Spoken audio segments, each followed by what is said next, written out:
Well, hello, this is Apostle Tommy Quick, and I'm excited. We're beginning today to start our series of virtual workshops, an opportunity for you from your own home, in the comfort of your home, to gain tremendous information and knowledge that will help you to be successful in building a strong family, one that lasts, and not only that, but strong generational heritages. One thing that we've witnessed is a breakdown of the generations in our time. You know, it's been reported that elderly people suffer more in our time than in previous times because they, in many cases, don't have the support of their children and grandchildren in their latter years. Well, you know, we must turn that trend around. We must get back to solid families, solid foundations that endure, that allow us to bring forth successful children, morally successful, spiritually strong, that love God, that know the value of family, and that will keep with the virtues that make the family strong. That's what these 30 workshops are going to be about. Now, what you're going to realize is that we're going to be addressing many of the challenges that are coming at the family today, and we're going to show how many families, unfortunately, are not prepared to meet those challenges. They come with us from entertainment, from education, from science, you name it, from so many different ways. But the prepared parents and those who build along the lines of the Word of God, that use God's Word and doctrine as the foundation for forming and functioning in family, are yet successful in our land, even in the midst of the cultural shifts that we're experiencing today. I have brought together people that I believe are qualified through profession and personal experience to talk to you and to talk to us about these challenges and how we can best, deal with them, how we can meet them and overcome them, and assure that our marriages stay strong, that our homes are founded on a solid rock of Christ, and that our children will be nurtured in Christ, and that they will keep the faith as they leave the nest to go to establish their own homes. That in spite of the messaging that is coming at them from all areas of our society that want to belittle the family, belittle chastity, belittle righteousness, that wants to be amoral or non-moral, or to make people think that there is no God, we are still enabled by God to build strong, lasting families that will nurture generations, and that when Jesus come back, we'll all be caught up together to meet him in the air. Well, Apostle Tommy Quick here again, and I'm just growing more and more excited as we proceed throughout the day. And our next guest, listen, I'm so excited to have with us Dr. Derryck Green.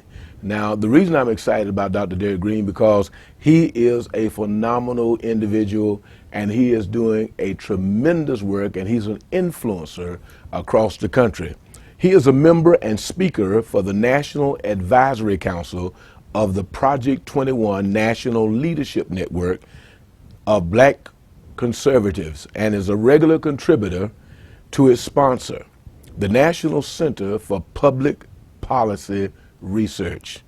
His research includes economic policy, culture, race, abortion, religion, and immigration. He is a writer and a blogger whose work has appeared in and has also been cited, not only appeared, but been cited by newspapers and online media across the country. His work has been featured and cited in a number of media outlets, including Town Hall, the American Spectator, the BBC, the NBC, the Daily Caller, the American Conservative, the CQ Researcher, and many newspapers across the U.S. He is a faculty member of Prager University, and his course, Who Are the Racist Conservatives or Liberals, has over 1 million unique views across several social media platforms. Dr. Green has earned his Master's of Art in Theological Studies from Fuller Theological University or Seminary, and is doctorate in Theology and Spiritual Leadership with a concentration in identity formation from Azusa Specific University. It is my pleasure to welcome this distinguished man of God to our program today, and he's going to talk to us, and what he's talking about is right at the heart of CFADD. When destructive decisions are no longer considered destructive. You know, there's been a shift in our society, and in many cases, the unacceptable behavior has become acceptable. As an example, incarceration. We think incarceration is a trap. Many think that incarceration, which was one time something to be avoided and rejected, in some communities is now expected and accepted. There's a rising trend in incarceration numbers for black males and females over the past 3 decades. The trend is so high that it can only be described as a pattern of mass incarceration. According to the recent data, blacks are incarcerated 5 times more than whites, making up nearly half of the prison population. Additionally, black youth have the highest rate of involvement in the juvenile justice system. A return to the traditional family is a fundamental part in reversing this devastating trend. Today, we welcome Dr. Derryck Green, and he's going to share with us concerning what we should know about the trend of incarceration and how the black family is the answer when it is structured and functioning according to biblical principles. Thank you so very much, Dr. Green, for being with us today. All right. Well, thank you, Apostle Quick, for the introduction and the invitation to be here with you today. I think that I hope this provides a lot of benefit for viewers and listeners because as I travel around and have, at least over last year, haven't been able to travel, but still speaking to churches and church-based organizations, I'm finding out that a lot of these issues in which I'm going to discuss are discussed in the local churches. And I think that one of the ways for us to correct some of the things that are hampering our communities is to start from the church level, the strategies and things of that nature, and then branch out into the local communities to bring more people in to, in essence, refamiliarize our communities with the moral foundations that are predicated in the Bible, using that foundation to correct some of the things that are going wrong in our communities. And I am a firm believer that no one can change what's going wrong in our communities except for us. And I hope to make that clear in my remarks. So again, thank you for the invitation and allow me to share my ideas with you. And I hope that they bless people not only today but in the future. Now, to begin, in my opinion, the post-civil rights period has been defined by black identity politics. Now, being black in America has obligated us to stress the dependence on or proximity to racial victimization. Now, this victimization is preserved by many things, but mostly the lack of socioeconomic parity or equity with white Americans. The conviction and habitual exploitation of racial grievance gained traction in the period immediately following the Civil Rights Movement. What followed the moral revolution for justice was a more combative and performative movement that emphasized black race pride and identity, pursued social and economic access that presupposed and many times required outcome-based equality, and demanded financial reimbursements for past sufferings. Now, the consequence of collectively defining ourselves as racial victims is that blacks continue to suffer from what I would call a racial insecurity and emotional crisis in the new world of multiracial and multi-ethnic integration and freedom. Repeatedly redefining what it means to be black in America as a service to self-esteem stems from racial anxiety, unresolved feelings of inadequacy, and unrealized aspirations associated with our history of degradation, which understandably contributed to racial self-doubt. Now, demanding to be treated separately and with special circumstances based on historical degradation, rather than judged by universal measures of character and merit-based achievement, is the opposite of what Reverend Martin Luther King had dreamed. Now, racial uncertainty and anguish, which is partially the result of belonging to a cultural group that has been traditionally treated as less than human, then second class and unequal, has significantly compromised individual self determination, self worth, and earned achievement.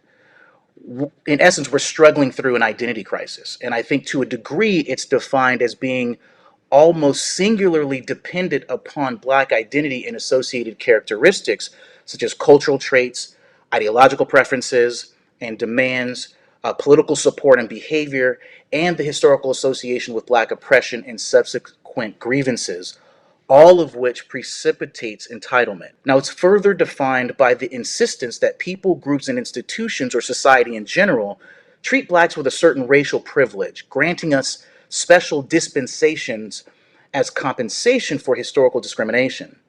Now, when examined, these dispensations have been generally consistent with lower standards and expectancies. But increasingly, what I'm seeing is that these indulgences are distinguished by having no standards and no expectancies with respect to Black ability. Now, this is a hard bigotry of no expectations, and it's self destructively endorsed by us Blacks and validated by far too many whites, and is seen as more favorable than being judged by universal measures of character and the rigor of merit based achievement. This mentality is almost an in group reinstitution of separate and unequal. The desire for special treatment is in part the result of blacks not having fully embraced and achieved the civil rights movement initiative to culturally integrate and fully assimilate into American society, achieving a sense of identity, belonging, and accomplishment in America on our own terms. We enjoy the advantages of being in America when it is convenient, but reject a wholesale commitment to the American experiment. Now, to do so when it is convenient, or to do so would mean surrendering that which we hold most dear. And it is, again, the post civil rights era, it's been defined as a hyper racialized identity of past persecution, which is used as leverage for social and economic allowances. We want the social and economic comfort and security of being in America without having to fulfill the requirements of integration that the civil rights movement began. Now, this isn't to say that there still aren't obstacles that we must overcome. It is taking, it is with full knowledge, knowing that these obstacles are still there. Some of those obstacles are still there, but we have the ability to transcend them based on the power and strength of our legacy in this country. Now, unfortunately, straddling the fence preserves the feelings of racial angst, resentment, inferiority, and antagonism. Now, this part American, and in some essences, perpetually angry and eternally oppressed community-wide attitude severely constrains Black development. It constrains our autonomy and our quality of life, and compromises racial and ethnic reconciliation both in the American church and in society at large. Additionally, this disposition frustrates the advancement and comprehensive realization of Black well-being. It handicaps the capacity for us as American Blacks to determine our own fate by requiring racial and ideological group conformity and fidelity above all else, including our identity in Jesus Christ. This racial assertiveness that sequesters Black agency is balanced by white passivity, restraint, guilt, submission, deference, and worst of all, coddling. And what I hope to do to make very clear with what remains of my remarks is that outcome-based equity and Black development are going to be forever at odds with one another, because outcome-based equity is somebody interceding on our behalf to either lower the standards or give us something or things that we did not earn, which by definition compromises our ability to develop ourselves to be competitive with our multi-ethnic counterparts. And I think that by severely constraining our ability to develop ourselves, we send the message that we constantly need people to help us. And I think that's a bad tack to take, because I think, again, considering our history in America and the things that we have already overcome in a country that was much more racist and against us in the past, we definitely have the ability, we definitely have the fortitude, the intestinal fortitude to meet these challenges and then transcend them. Now, as a result of the social and political transition from integration to separation, or from civil rights to black power, we lost the moral authority of race neutrality that defined the civil rights movement. Reverend King and the civil rights movement appealed to the unrelenting moral logic that emphasized Christian character such as discipline, self restraint, obligation to societal decency, and mutual respect, and also love of neighbor, rather than emphasizing color or vengeance in pursuit of justice and equality. This strategy was successful in highlighting and defeating the moral hypocrisy and racial double standard of segregation, a clear violation of the American ideal. Christian nonviolence and restraint in the face of physical intimidation and violence demonstrated dignity and persistence in pursuit of actualized justice.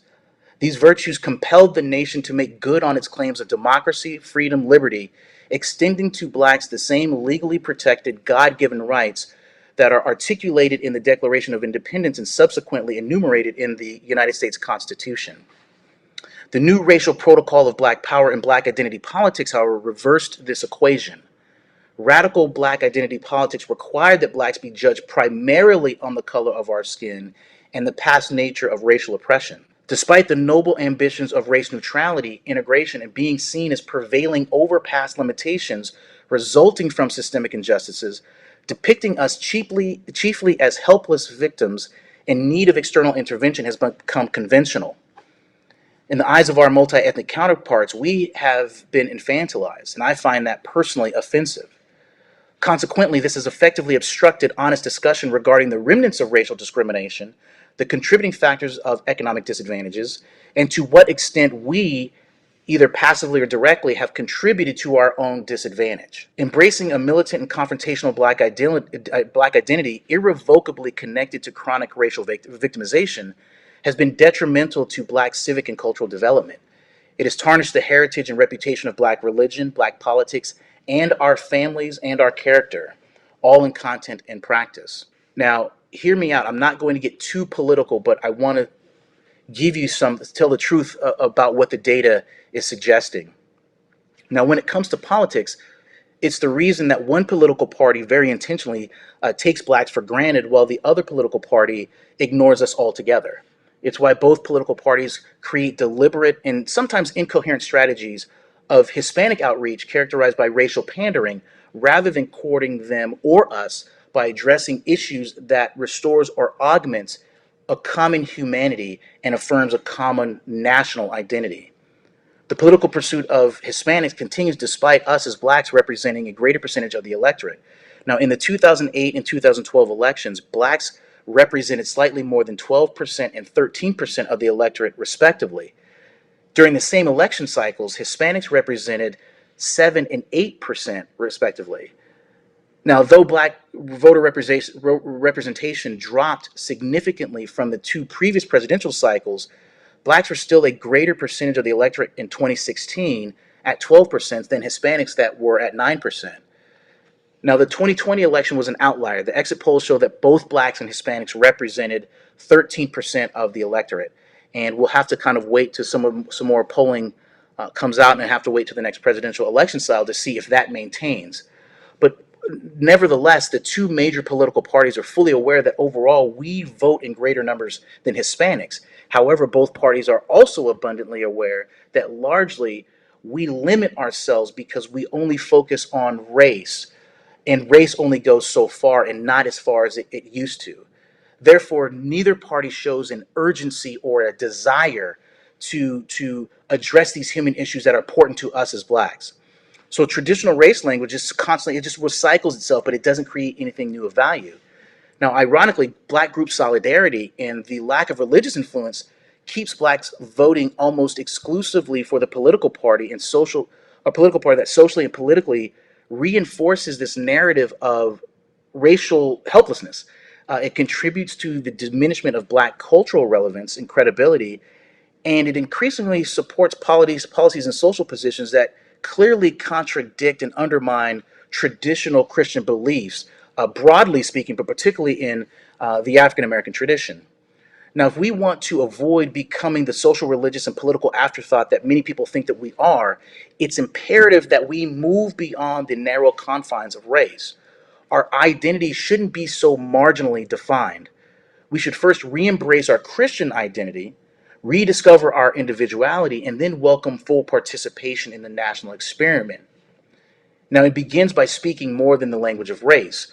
I believe the way to demonstrate full participation in society, the reacquisition of our credibility, and to demonstrate the ability to positively contribute to our own development that necessarily improves quality of life indicators in Black communities begins by rebuilding and redefining the most fundamental institution of society, and that is the family.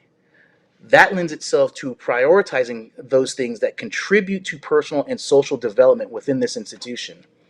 Now, to do this, Blacks must learn to speak the language of education, specifically demanding increased access to superior teachers and superior schools via education reform.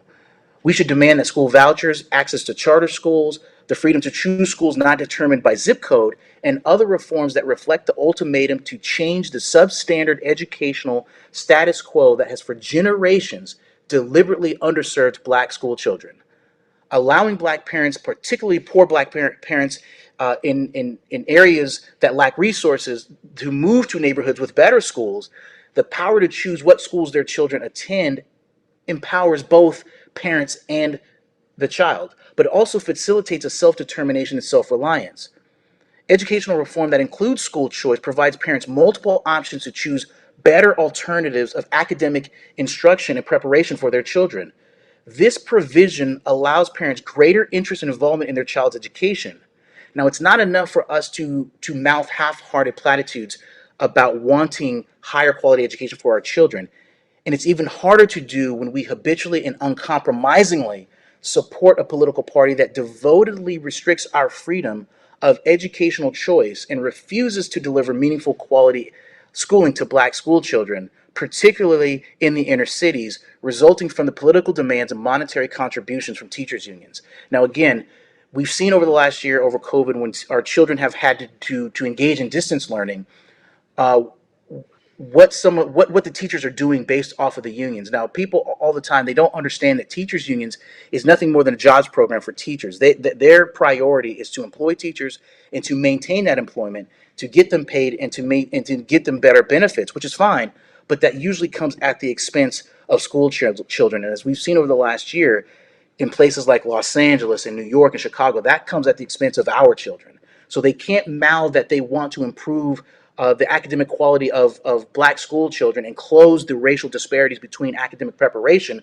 but then don't allow our children to go back or allow us the opportunity to choose what children and what schools educate our children.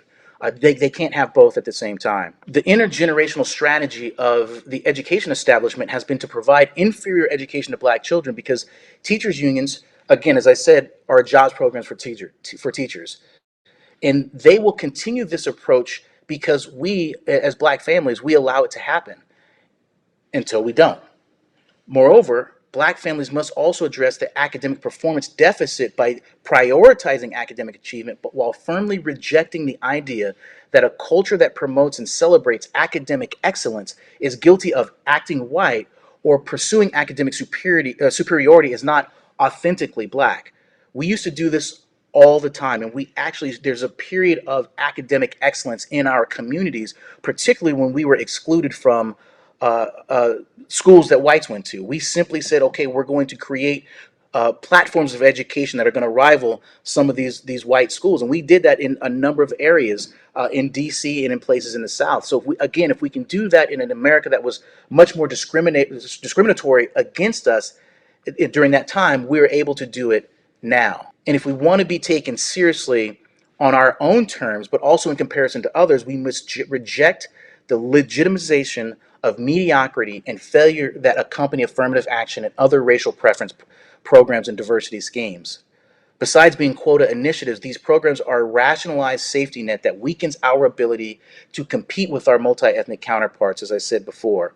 Moreover, preferences stigmatize Black achievement because it declares that our achievement is contingent upon lower standards. According to the California State Department of Education, 75% of Black boys in California didn't meet the state's reading and writing standards. As early as fourth grade, 80% of Black boys failed to meet the state reading benchmarks. Blacks also have the lowest graduation rate in California at 73%, which is lower than the national average of roughly 80%. Data obtained from another report in 2018 demonstrate that despite significant progress, the national black graduation rate still trails Asian, white, and Hispanic counterparts. Now, data from a recent study done in Baltimore, Maryland, not only reported that close to 90% of black boys in the city of Baltimore can't read at grade level, but also 41% of all Baltimore City high school students, which are disproportionately black, earned below a 1.0 grade percent or 1.0 grade point average. The Forum on Child and Family Statistics shows that blacks students entering kindergarten for the first time score lower than their white counterparts in reading, math, science, cognitive flexibility, and other approaches to learning in basically every category tested. These gaps persisted throughout their entire schooling from 4th, 8th, and 12th grades. Now, the statistics demonstrate that upon graduation, the average black high school graduate is the academic equivalent to the average white 8th grade graduate. Subsequently, black students are less likely than our counterparts to enroll in advanced placement courses.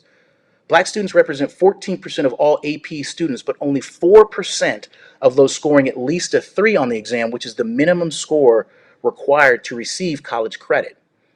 Only 20% of black students met the College Board's 2 standards, math and reading, for college readiness, compared to 59% of whites and 70% of Asians. So it doesn't get better when blacks get to college because, according to Inside Higher Ed, under 40% of blacks earn 4-year college degrees within 6 years, as opposed to 46% of Hispanics and 62% of whites, and 63% of Asians who receive their degrees in the same time period. And the reason is because, as a result of our lack of academic preparation, black students are required to take remedial courses that don't necessarily get college credit or don't count towards the units needed to graduate from college. So we have to spend more time in college taking remedial courses to get us up to where we should have been had we had legitimate primary and secondary education to prepare us for success. The status quo of allowing the intergenerational resignation of black school children to educational penitentiaries for 12-year sentences isn't working and should be unacceptable to black families. No amount of support for racial preference programs can magically compensate for or overcome a dozen years of academic inadequacy and discrepancy and underdevelopment once blacks reach college. Now, a report conducted from Georgetown University, African Americans, college majors, and earnings found that blacks are disproportionately concentrated in lower paying majors. Rather than increasing our representation in STEM fields, blacks are more likely to choose majors like early childhood education, ethnic studies, social work, religion, or public administration. Now, to be clear, I'm not knocking those particular majors. My undergraduate degree was in humanities and religious studies. I got a master's in theology and a doctorate in theology and ministry. But freely picking these subjects with lower earning potential is much, much different than submitting to these majors as a consolation resulting from the lack of scholastic preparation and development. After years of low expectations and undereducation, a little to no preparation to excel, this is the predictable result. Now, these challenges are significant, and they don't take into consideration the racialized demand to reduce school discipline, suspension, and expulsion of disruptive students because of the disproportionate outcomes of behavioral policy. Besides higher expectations, discipline is what many of our children need. Now, despite these challenges, a poll conducted for the American Federation for Children showed that 72% of black parents supported school choice. Now, black families have effectively protested past injustices, yet we are silent regarding the coordinated system of inadequate education our children are confined to, which leads to insufficient preparation for later life. Until we as black families start to speak the language of education and academic achievement and demand reform so loudly and defiantly that it's impossible to ignore, the status quo of maintaining black inferiority in education will continue. So will the discrepancy on the external interventionism of diversity and equity to fabricate a false sense of achievement and equality.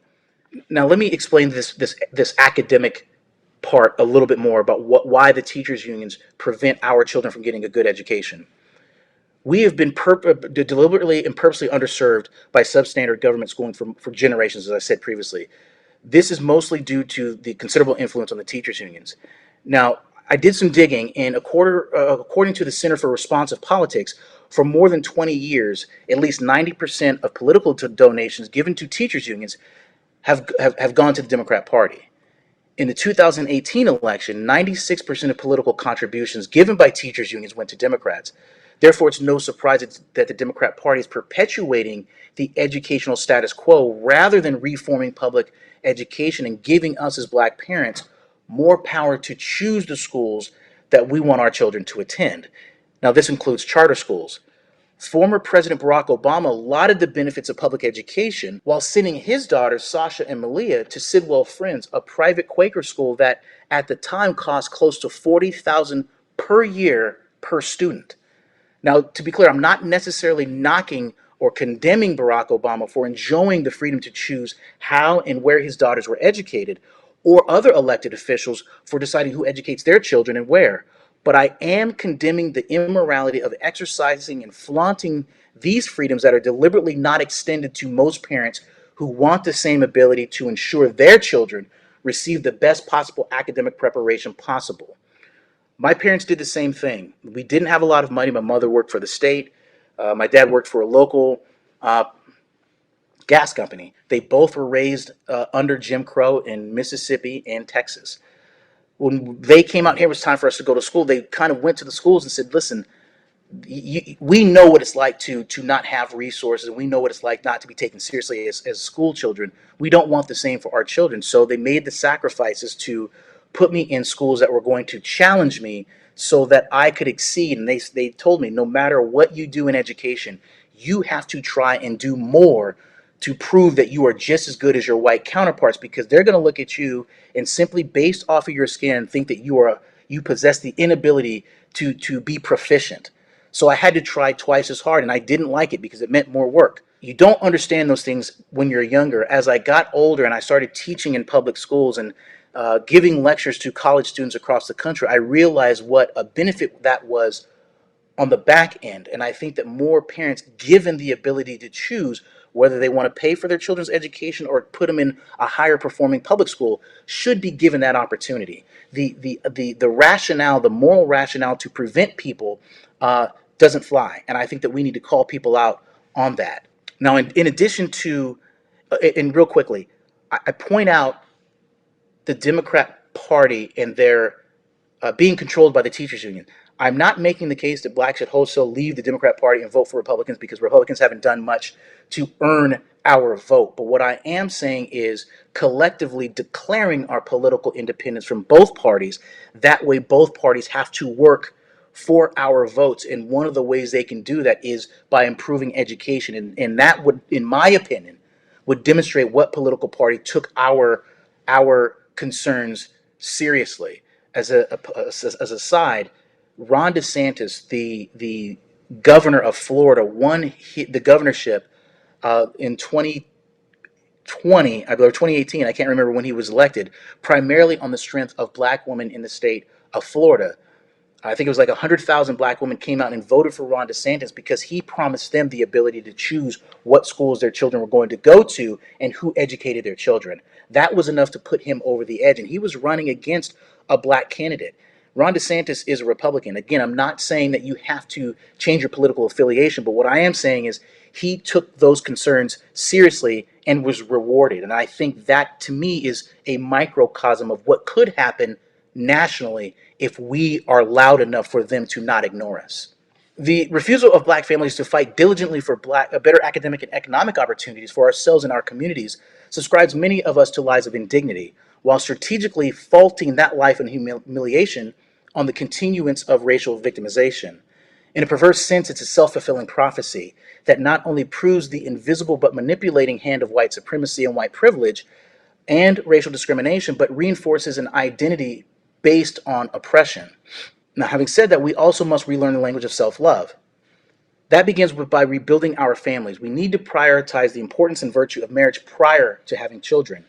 We need to reinforce the idea that being a good father motivates a man to demonstrate a responsible masculinity for his son and to be the standard of a future husband for his daughter. One of the obvious and inarguable reasons for the black cultural chaos is the disintegration of black families.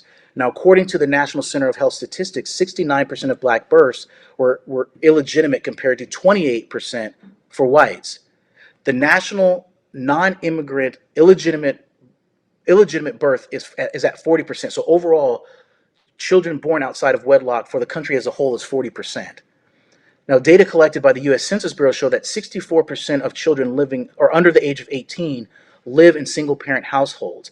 Over 80% of those are single-parent households headed by women. Now, during a Father's Day address at the Apostolic Church of God in Chicago, Senator Barack Obama, while he was campaigning for president, acknowledged much when he said, "Children who grow up without a father are 5 times more likely to live in poverty and commit crime, 9 times more likely to drop out of schools, and 20 times more likely to end up in prison. They are more likely to have behavioral problems or run away from home or become teenage parents themselves. And the foundations of our community are weaker because of it." Now, additionally, this is worth noting. Illegitimacy in fatherless homes aren't the result of the legacy of slavery or the result of the continued discrimination against blacks. I know that's largely said, but that's actually not true. Herbert Gutman wrote a book called The Black Family and Slavery and Freedom between 1750 and 1925. His research shows that during this period, more than 80% of black children under 6 lived with both parents. Additionally, as late as 1920, a teenage girl raising a child without a man present was rare among blacks. Black illegitimacy was 19% in 1940.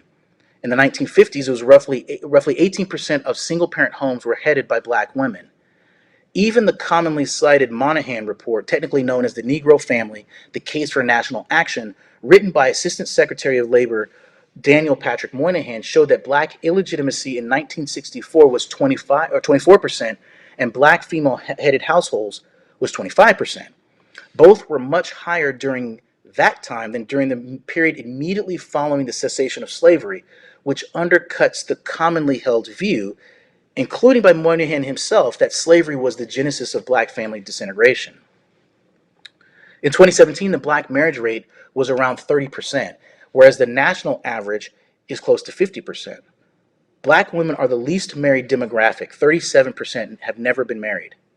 64% of black women between the ages of 19 and 44 have chosen cohabitation to marriage, which, though marginally better than being a single parent, still doesn't provide the stability that accompanies marriage. Some of the additional consequences of fatherlessness are fatherless families are 44% more likely to raise children living in poverty, according to the U.S. Census. 90% of all homeless and runaway children are fatherless. Children from fatherless homes are 10 times more likely to abuse chemical substances. 71% of all substance abusers come from fatherless homes. Children from fatherless homes are 2 times more likely to commit suicide. 70% of adolescents in correctional facilities are from fatherless homes. 60% of rapists come from fatherless homes. Children who are fatherless are 20 times more likely to be incarcerated, and 70% of teen pregnancies happen in fatherless homes. So marriage is not important just as a social covenant of mutual responsibility and a stable environment in which to raise children, but marriage goes a long way in reducing poverty. Stable families with married parents are the most successful anti-poverty programs in existence. The poverty rate for black married couples has been under 10% since 1994, and right now it's at 6.4%. The poverty rate for black female-headed households is 32% currently. Before the COVID-induced panic and subsequent economic shutdown, the overall black poverty rate was 21%. So when the topic of racial wealth discrepancies is discussed, most neglect to include that a contributing factor to this economic incongruity, aside from free will decision-making, is that whites marry in higher rates than blacks. 2 parents are better than 1, and dual incomes are better than 1. And they're generally much higher. So if one is serious about reducing economic disparities, one must advocate that black people get and preferably stay married. Now, the disintegration of black families is a very serious problem, which has led to what many people refer to as black genocide. As a result of black family breakdown, blacks accounted for 60 or 36% of all abortions between 2007 and 2010. In 2014, the national abortion rate among blacks remained unchanged at 36%. In 2016, however, the Centers for Disease Control reported that non-Hispanic black women accounted for 38% of all abortions, while non-Hispanic white women accounted for 35%. In 2012, 60% of black pregnancies in New York City ended in abortion. Now, I have to say that again because that's such a striking statistic that I don't think a lot of people take that into consideration. In 2012, 60% of black pregnancies in New York City ended in abortion. In Mississippi, between 1995 and 2010, 72% of black pregnancies ended in abortion. In 2016, 80% of black pregnancies in Mississippi ended in abortion. The sad reality is that abortions are responsible for roughly 900 deaths of preborn black babies per day. And according to a report published in the Open Journal of Preventative Medicine, induced abortion is the leading cause of death amongst American blacks at 61%. The leading cause. These statistics are not only the result of a lack of self-love or self-worth, it's also because Planned Parenthood puts 80% of its surgical centers in neighborhoods that are disproportionately black and Latino. It is very hard to scream that Black Lives Matter when black women are killing our preborn children at such high rates. Black children lucky enough to escape the womb unharmed have a very high likelihood of being killed by another black who is also lucky enough to be born. They have the disproportionate probability of engaging in delinquency and experiencing the correctional system. According to the data collected between 1980 and 2008 by the Bureau of Justice Statistics, the homicide offender rate for blacks was almost 25%, which was 7 times higher than the offending rate of whites. The homicide victimization rate for blacks was roughly 6 times higher than the victimization rates for whites.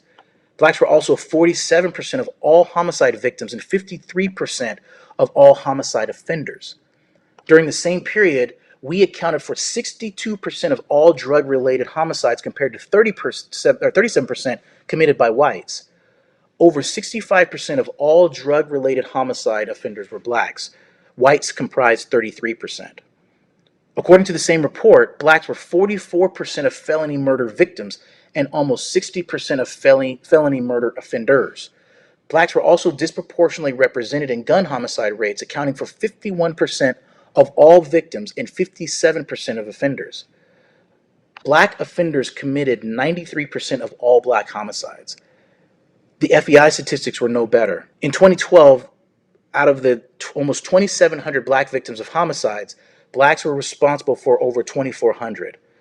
Of the over 14,000 total murder offenders, 38% were black. These and other statistics stand as evidence against so-called mass incarceration. And I say that because, well, I'll come back to that. Strictly speaking, more blacks are disproportionately in jail and prison because, as the data show, unfortunately, blacks commit a disproportionate amount of crime relative to our numbers in the general population.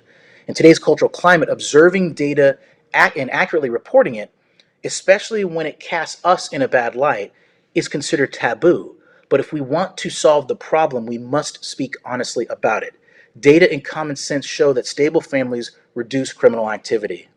Now, a lot of times when I discuss this in churches and in church-based organizations, a lot of people will say, well, what about the Black Lives Matter movement and the numbers of cops that are killing unarmed blacks? I'm only going to give you the statistics for the past couple of years, but I have several years in front of me, and I'm willing to email Apostle Quick and give all of this to make it accessible to everybody. But in 2019, according to the Washington Post, and the Washington Post has been keeping a database of the number of people overall that have been shot by law enforcement officers, I think since 2014. But in 2019, 999 people were shot and killed by police. 250 of those were black, 403 were white. Of the 250 blacks that were shot and killed by police, 14 were unarmed. Now, of those 14 victims, police shot 8 because they resisted arrest and fled.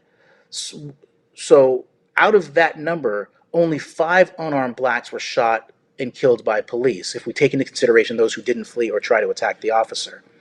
In 2020, 1,021 people were shot by police. 244 of them were black, 459 were white. Of the 244 blacks that were shot, roughly 18 were unarmed. Of those 18, 10 were confirmed as attempting to flee officers, which means police shot 8 unarmed blacks that year. In other words, despite a small uptick in 2020, the number of unarmed blacks that were shot and killed by police who weren't trying to evade arrest significantly declined year over year. And this is going back to 2016, 2017. Now, these statistics directly refute the deliberate dishonesty that says that blacks are targets of out of control, systemically racist law enforcement officers. I'm not saying that all law enforcement officers are perfect. Just like everything and everyone else on this side of heaven, we are all deeply, deeply flawed people. But I think that we have to speak honestly about the problem and say, okay, we can all agree that the phrase Black Lives Matter exists, but we have to be honest about what's going on in this particular avenue to say, okay, well, it's not as big of an issue as they're making it out to be. As a matter of fact, some of the things that I said prior to that and what I will say going forward are much more important to improving the quality of life of blacks than narrowly focusing on the number of unarmed blacks that are shot by police. I'm not justifying it. I'm simply saying we have to prioritize it in the level order of importance. I won't speak too much about mass incarceration. I just raised it, but time doesn't permit me to do that. But I do want to say a few things. The terms new Jim Crow and mass incarceration, I think, are deeply fraudulent terms. The discrimination that blacks faced during Jim Crow were okay, let me say that. The blacks that faced discrimination in Jim Crow were in essence innocent.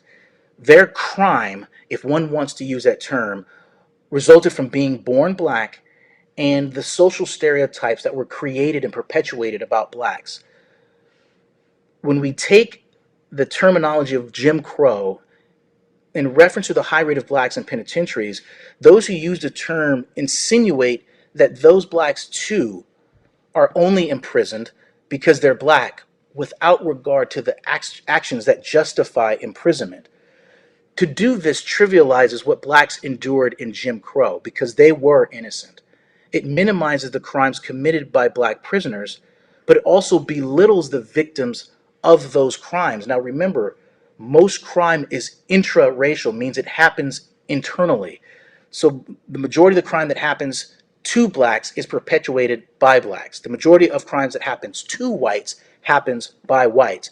So when we call this mass incarceration the new Jim Crow, we are actually trivializing and belittling the victims of violent crimes. And I think that's an immoral position to take. I think it undermines any type of credibility one brings to the argument who wants to seriously discuss how we minimize the numbers of blacks in jails and in penitentiaries across the country. Having said that, we should discuss the high rates of blacks incarcerated, but we have to do it fairly honestly. We can't start when in the middle of the story. We also have to start at the very beginning.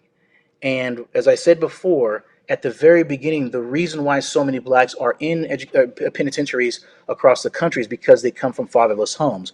So we should start advocating intact families on the front end to reduce the numbers of blacks in prisons and jails, but also talk about how do we reduce sentencing for truly nonviolent criminals, not ones that have pled down to less violent crimes that had committed violent crimes, but truly non-violent criminals. I think we can do two things at once and still have the moral authority and credibility to be taken seriously. Now, regarding the language of self-love, loving ourselves obligate us to revive the stigma that once accompanied self-degrading behavior. Black families can recover a sense of self-pride that unequivocally condemns self-destructive violence and excessive criminality that dishonors us and our communities. Proverbs 22:6 says, "Train up a child in the way he should go, and when he's old, he shall not depart from it." Blacks also need to end the selective moral outrage that prioritizes blacks killed by law enforcement officers above those blacks that are killed by other blacks, be them in the womb, in the streets, or innocent victims in their homes. Black families must demonstrate that we care for ourselves by investing in ourselves just like our multi-ethnic counterparts do amongst them. We can't convince others that Black Lives Matter until we convincingly prove to ourselves that Black Lives Matter. In other words, we can't convince others to love us and take us seriously if we don't love ourselves and take ourselves seriously first. To waste the freedom and opportunity that our Black predecessors fought and died for is morally inexcusable. Most of all, Black families must relearn the language of Christian morality and faith. Blacks appear to have discarded the conventional language of the Christian gospel, and the effects are undeniably noticeable to all. And I say this because every poll that has been taken over the last 10 years, 15 years that I've been following it, demonstrates that blacks are the most religious demographic in the country. We are more likely to believe that the Bible is the Word of God. We are more likely to read our Bible on a daily basis. We are more likely to attend church services and Bible study during the week. We are more likely to pray to God. We are more likely to believe that God listens to our prayers and intercedes on our behalf. So, by every discernible metric that one would qualify as religious, blacks are the most religious demographic. So, I raise this issue because we have a very rich legacy. As I said earlier in my remarks, that spiritual legacy sustained us through slavery, and it was literally the moral foundation that forced the country to live up to its ideals and its creeds. There's something there, and I think that it would benefit us all to return to that.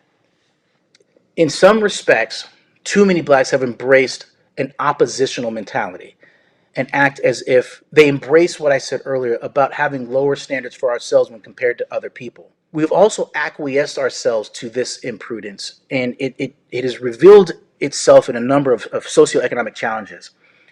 It's also displayed in the disrespect shown to authority, the contempt blacks have for ourselves and our families, the production consumption of sexually explicit images, the indifference shown to the values that are predictors of success in favor of the crutch-like dependence on guilt-ridden racial shakedowns leveraged against apprehensive whites to assert a perverted notion of collectivized racial power. Any power that leverages or is based on guilt, it is not power, it's manipulation. Much of our self-destruction happens and we don't blink an eye. We used to speak the language of Christian faith and morality extremely well, but the legacy is increasingly difficult to distinguish today. It has nourished us, and it has been such a central part of our lives that to turn our back on it now it's almost unforgivable. We need not do that. I think that the Bible and Christian tradition is a reservoir of wisdom, of practical guidance and advice on how to live our lives that demonstrates our relationship to the Creator as well as the love of our neighbor. So our horizontal relationship with our neighbor is proof and evidence of our vertical relationship with God. And I think that we need to return to that. There's a certain strength in Christian morality and faith, and we need it again. It is demonstrated in loving ourselves and our neighbor and embracing the Christian concept of forgiveness as a concept of power through humility. This facilitates reconciliation and the fortification of the familial bond in Jesus Christ. It is the strength to recognize that to be fully alive in and with Jesus Christ, redeemed as fellow heirs to the coming kingdom, requires the death of the former self of the flesh and our racialized identity that has been so too long dependent on black racialization and a victim focused mentality. It means that we have to die to the flesh and be alive in the Holy Spirit. If we are a Christian, we are a new creation. A life lived according to the flesh is dead. The life lived according to the Spirit is very much alive. This means acknowledging the past cannot be changed, but also having the optimistic understanding that the past does not determine our future.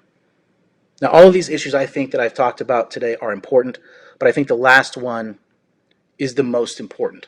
I think it is central to rejecting a culture based in cancellation.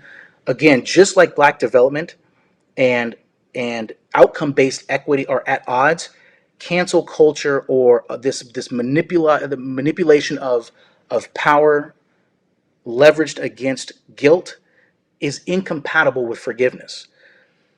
we are taught to forgive, and I think it's instrumental that one of Jesus' parables, he says, if you are in front of the altar and you are giving your gift to God, and you realize that you are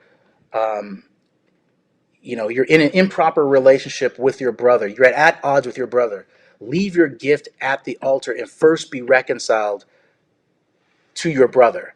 And to me, that communicates something. And I think it's instructive for our situation, our historical situation. One of the most religious things that a Jew in the first century could do was give offering to God. And what Jesus is saying in this parable is that even though this is the most important thing in your life, is showing your religious devotion to your God, one way to show a greater religious devotion is to be reconciled to your neighbor. He's given us the ministry of reconciliation. So it's to leave that gift at the altar, which means he's prioritizing reconciliation with our brother versus our offering to God. And so I think that's something that we need to go back to. And the idea of forgiving our brother, again, doesn't mean ignoring or forgetting what has happened to us in the past. It just simply says that we can't use what has happened in the past to dictate our future, particularly with our multi-ethnic brothers and sisters in the family of Jesus Christ. We have to forgive. And I think that we have the power to forgive. It doesn't erase what happened. It doesn't minimize what happens. It is simply to say that it is power through humility. It doesn't define us anymore. And I think that to me, I've argued elsewhere, the ability to forgive and not to hold grudges, particularly against us. And again, there's a lot of people who are still alive that were living in Jim Crow segregation and can speak very clearly about what they endured under Jim Crow segregation. But being able to forgive is almost a reformulation of Black power, not the secularized version that came after the civil rights, but a religious, spiritual Black power that shows that this demonstrates, as it has so many times in our nation's history, the power of Black faith, the power of Black religion, the power of Black theology before its radicalization. And I say Black only because if not for the white church segregating us and not accepting us, there would be no Black church. But because the Black church was made, there's a significant theological and religious tradition in the pursuit of justice that incorporates forgiveness and love, that I think that churches, broadly speaking, in the American context, are missing out on by not going to Black churches and understanding this type of applied Black religion and Black theology. So I've pretty much exhausted my time, but I just want to say again, we have the ability to correct the things that are compromising our communities. That isn't to say that racial discrimination doesn't exist, but it isn't a totalizing excuse that explains all of the discrepancies and disparities in our lives as it used to do. But again, our development has to take priority over outcome-based equity or equality. We can no longer depend on other peoples to do for us what we are capable of doing for ourselves. That type of interventionism, whether it's government or other people, reinforces to the outside world that we are helpless apart from that type of intercession. I don't believe that. I don't think most Blacks believe that. And if my anecdotal experiences in churches across the country are any indicator, most Blacks don't want that. We just have not spoken up loudly to say, yes, work with us in continued pursuit of justice and equality, but don't intercede for us. We are not children. We're capable of doing these things on our own. And again, history has demonstrated that we have done it in an America that was much more racist.